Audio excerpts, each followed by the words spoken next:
What yoga achieves for most of the people we speak to, I mean, we've had some profound results where people have come in and they've literally said, this has saved my life.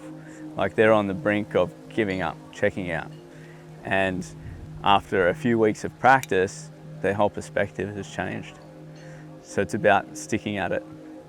What yoga achieves is creating a space between stimulus and response. So there's always external stimuli coming in, and our nervous system is on the lookout for danger. Yoga helps us to recognise perceived threats as being, I guess, false positives, where they're not threats, so that we're not reactive to that sensory input that's coming in. It might be the sound of a car backfiring, it might be a balloon popping. It could be something as simple as a facial expression on a loved one that can send us into that fight and flight where we feel threatened.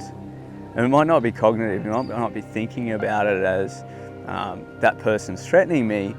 It could be deeper, more instinctive. So without even recognising any thought process, there's a reaction that comes up. I've found with the consistent practice of yoga in myself and in students that come along is that they become less reactive. They're able to take a breath, take a step back and respond to whatever situation, whatever person is in front of them. And it's a tool for enabling conflict resolution. It's a tool for being able to practice non-violent communication. We've seen it just improve people's whole experience of life.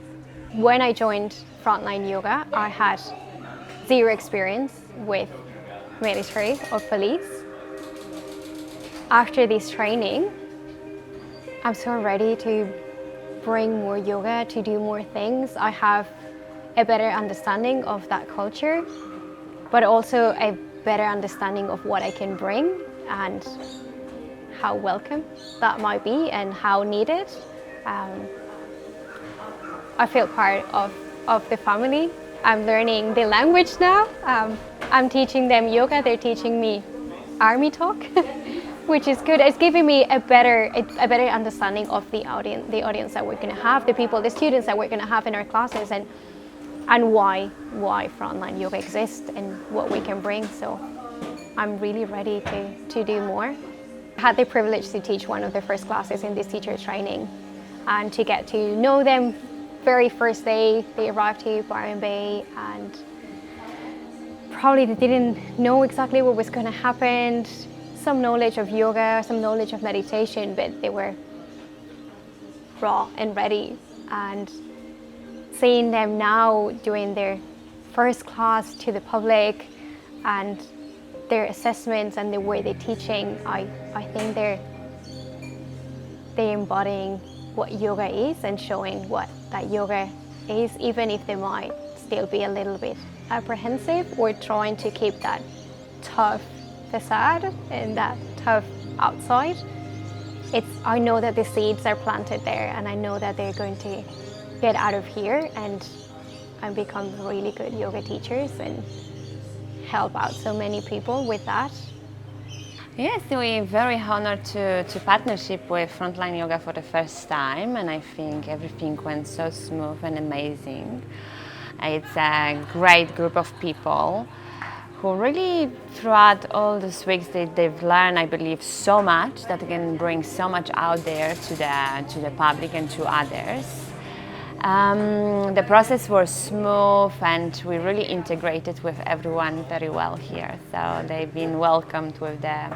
I came to be on the program through the involvement of Frontline sponsoring the program and the Frontline connection with Blind Tiger Yoga.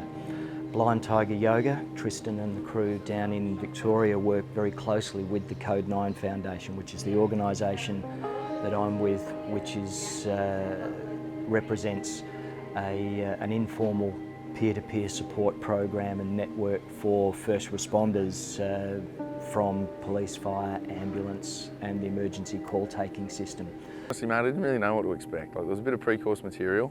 I've done a bit of yoga in the past, a little bit. I've done obviously some yoga with Tristan and the yin stuff. Haven't done any with Frontline before, but I just came into it open-minded, mate. Didn't really know what to expect. Just got hit with it when we got here. It was good. So I have been curious for a long time about yoga, but I hadn't found anyone to teach it to me in a way that was helpful for me. I would go to yoga classes and not really understand what I was doing or come away with injuries. So I've kind of been dabbling with it for a while, but had a feeling that there was something really good about it for me, something that could be really helpful.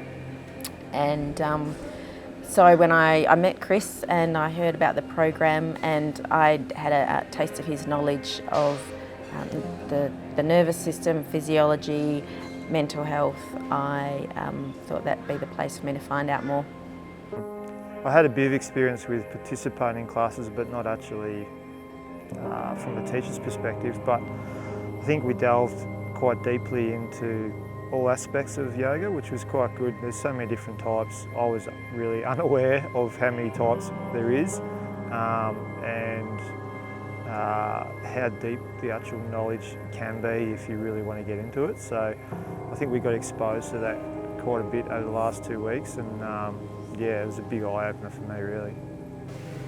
My expectations were of a yoga course, and I thought maybe there might be a major subject at the end on trauma.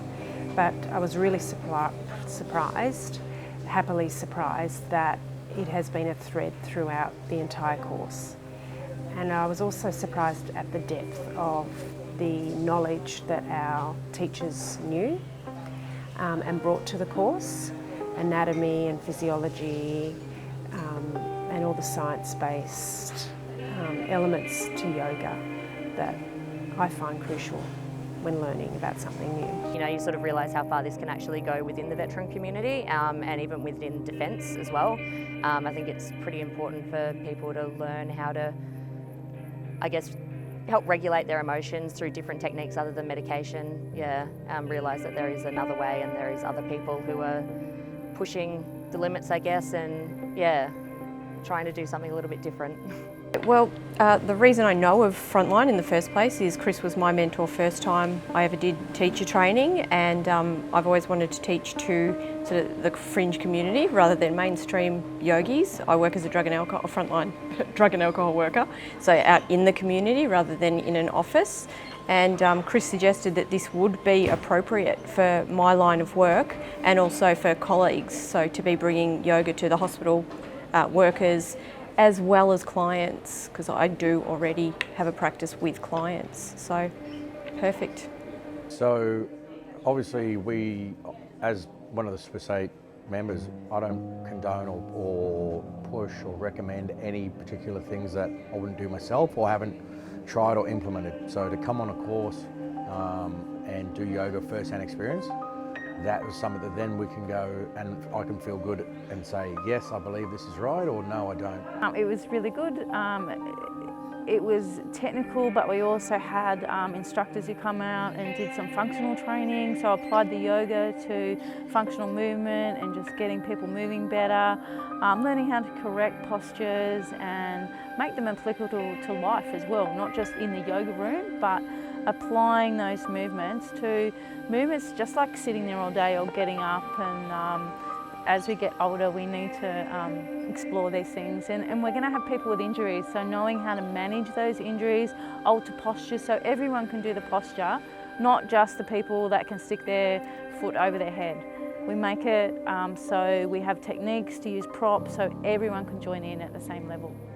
We've developed a trauma-aware teacher training for yoga teachers and for healthcare professionals to explain the neurobiology of trauma and how experiences or mechanisms for trauma can affect brain structures and how they can affect the whole body, looking at each individual system, in particular the nervous system and the endocrine system. So we break down what it is that yoga does for people and explain some of the less tangible benefits, by looking at it from an anatomical and physiological perspective. I think for me, being a psychologist that treats military and first responders, it's really important that I have a toolbox full of a variety of tools to help my clients. And I think for me, both instinctively and the research says that exercise really does improve both anxiety and depression. So there's been a lot of studies, and my own practice, we use exercise as an integrative treatment approach with the psychology component.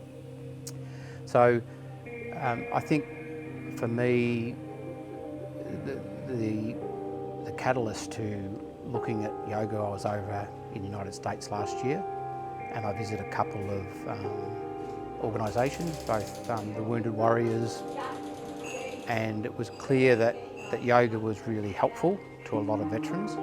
And so when I came back, I was looking for something to add to my practice that could add value to veterans and first responders. I've always been pretty interested in yoga from a mobility and mindfulness and meditation perspective.